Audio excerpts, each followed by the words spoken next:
This was the image India wanted the world to see. Scientists in saris, cheering a spacecraft that reached Mars for less than the budget of a Hollywood film. Mangalyaan, Chandrayaan, the romance of Indian space, frugal, civilian, inspirational.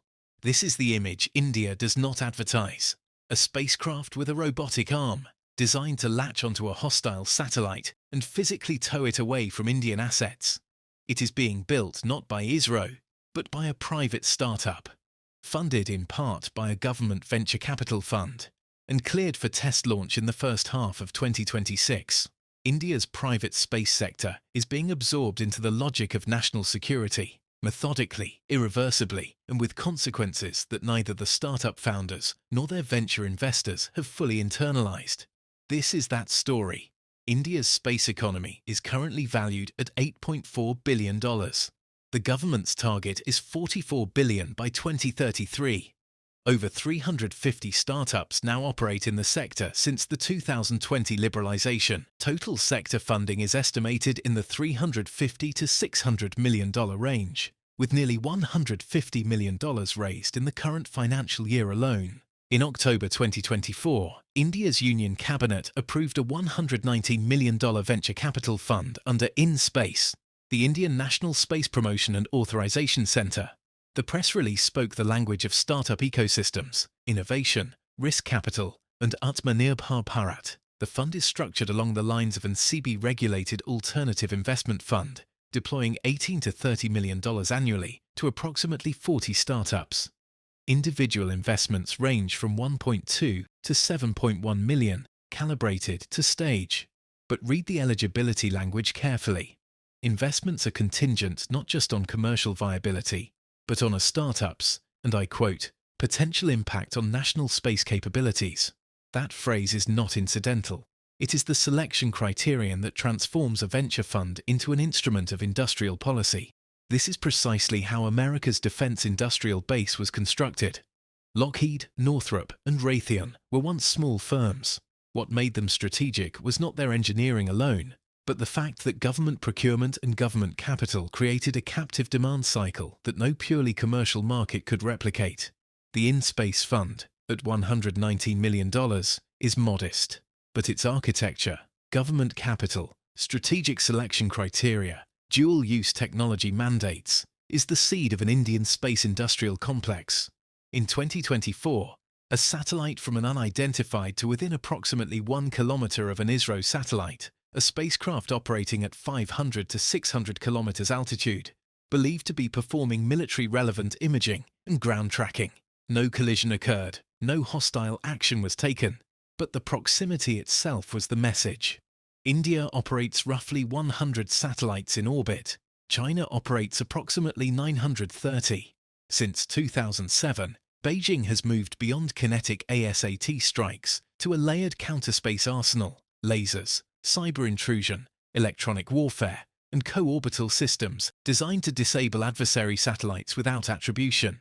In January 2026, a Chinese research institute published specifications for a compact microwave weapon producing 20 gigawatts of peak power, 10 to 100 times more powerful than competing systems. India's response is the bodyguard satellite. Security agencies have engaged private startups to build two types. The first carries a robotic arm designed to latch onto a threatening spacecraft and physically push or tow it away. The second is a surveillance-class Sentinel, equipped with sensors for real-time space domain awareness. The first test satellite is targeted for the first half of this year.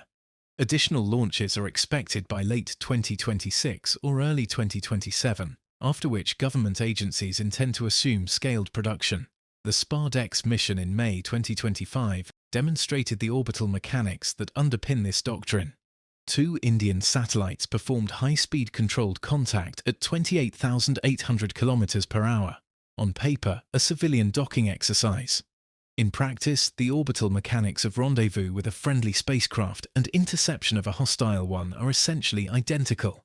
India's Joint Military Space Doctrine, released in September 2025, codified this convergence. The bodyguard program sits within a much larger architecture. In October 2024, the Cabinet Committee on Security approved Space-Based Surveillance Phase 3, a constellation of 52 dedicated military satellites at a cost of approximately $3.2 billion. The first batch was scheduled for launch in April 2026. The plan is to eventually scale to 150 satellites, giving India nighttime, all-weather imaging across its entire border region. Consider the trajectory of Digantara, founded in 2020 to track space debris, raised $64.5 million, including a $50 million Series B in December 2025, launched the world's first commercial space surveillance satellite, closed contracts worth $25 million across 6 countries, including India's Ministry of Defence and Singapore's Defence Science and Technology Agency, and is now expanding into missile detection and tracking. The customer base is shifting. Startups that began with commercial Earth observation are being drawn into defence procurement pipelines. Pixel's hyperspectral imaging capabilities have obvious dual-use applications. The commercial pitch deck and the classified requirement document are converging. The regulatory environment will tighten. Dual-use space technology will increasingly fall under export control, technology transfer restrictions, and security vetting. Startups that today celebrate their global customer base may find their most sensitive products ring-fenced for national security use.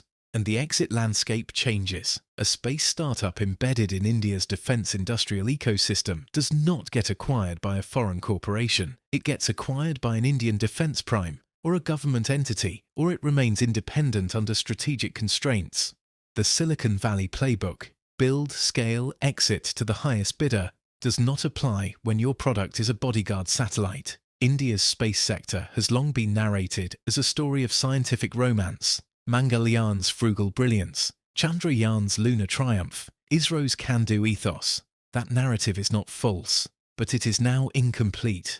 The $119 million venture fund and the Bodyguard satellite program together mark a threshold. Private space in India is no longer being nurtured for commercial disruption alone. It is being cultivated as a strategic asset, funded by the state, shaped by national security imperatives, and aimed, ultimately, at closing a capability gap with a neighbour that has 9 times as many satellites in orbit. The romance is over.